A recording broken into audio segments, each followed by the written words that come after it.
Fala pessoal, beleza? Hoje eu quero falar sobre um assunto que está em Romanos 12:8. É um assunto sobre o zelo, sobre os teus dons, sobre a maneira como que você lida com os teus dons. E aí ali fala, Paulo está falando o seguinte: se você for liderar, que faça isso com zelo, que faça isso com responsabilidade.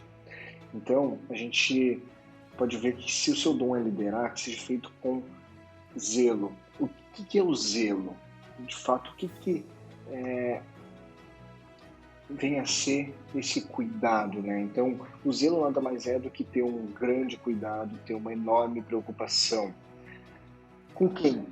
Com alguém ou com algo. Eu sou uma pessoa que eu tenho um cuidado enorme com os meus equipamentos, principalmente de tecnologia, tem a ver com o meu trabalho, tem a ver com aquilo que eu utilizo no meu dia a dia. Eu tenho um enorme cuidado com este meus equipamentos, e quem está ao meu redor sabe disso, sabe da maneira com que eu faço isso. Mas o texto ele está falando de quem lidera, então, ou seja, quem lidera ele tem a responsabilidade sobre alguém, não necessariamente sobre algo, mas sim também pode ser sobre algo, mas sobre alguém. E na prática, então, o que vem a ser esse zelo? Na prática, tem a ver com as nossas ações e as nossas atitudes, tem a ver com planejar as nossas atitudes, ver a melhor forma de ter um contato com um colaborador, a melhor forma de pro, proporcionar a ele algo, ou até mesmo de realizar alguma crítica ou algum elogio. Tem que estar sempre preocupado, por isso com até a palavra responsabilidade, sempre estar preocupado com o resultado que vai se obter com essas ações. Então, na prática, tem tudo a ver com as nossas ações, com as atitudes que nós temos.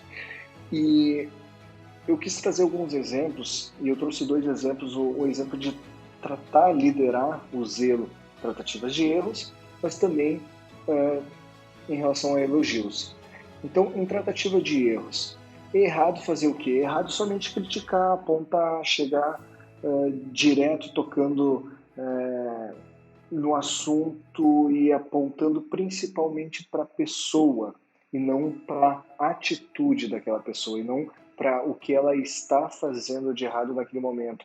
Mas sim, muitas vezes quando a gente critica ou aponta, a gente está sendo muito específico em na pessoa. E aí é onde está o erro. Quando a gente se preocupa em observar qual é a atitude que não está legal, a gente consegue ter uma clareza muito maior e um resultado muito maior na tratativa desses erros. E o que seria correto dizer? Que a gente precisa achar a maneira certa. O correto dizer sobre a tratativa de erros é que a gente precisa achar a maneira certa de conduzir isso. E isso vai depender, obviamente, às vezes, se aquilo já é uma recorrência, se aquilo já aconteceu outras vezes, talvez é necessário um pouco mais de dureza na fala, às vezes é um pouquinho mais de harmonia, tudo vai depender da situação. E é por isso que é importante conhecer os seus liderados e também as situações, o histórico daquilo que está acontecendo. Mas como que tu consegue também auxiliar nesse processo com zelo? É tu sendo exemplo, é tu se dedicar ao treinamento dessa pessoa para que esse erro não aconteça mais, ou é se preocupar com o futuro e não com o passado, com o que aconteceu, procurando o culpado, mas sim com o futuro, para que isso não venha acontecer mais. Então tu vai mostrar qual é a maneira certa de agir, tu vai ser exemplo, tu vai dar treinamento e tu vai se preocupar com o futuro. E se a gente tiver, não, beleza, então tudo é elogios. Não, a tratativa de erros eu não posso ser duro. Não, pelo contrário, tem um momento certo. Mas e nos elogios? Eles precisam ser na medida certa. Por quê? Porque se tu, vou tratar com zelo, vou estar sempre elogiando, vou estar sempre falando, cuidando, isso pode ser ruim, pode gerar um desengajamento, pode gerar uma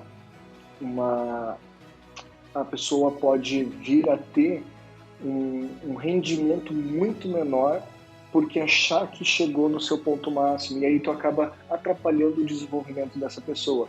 Então o elogio ele é ótimo, ele é saudável e ele precisa acontecer, mas na medida certa.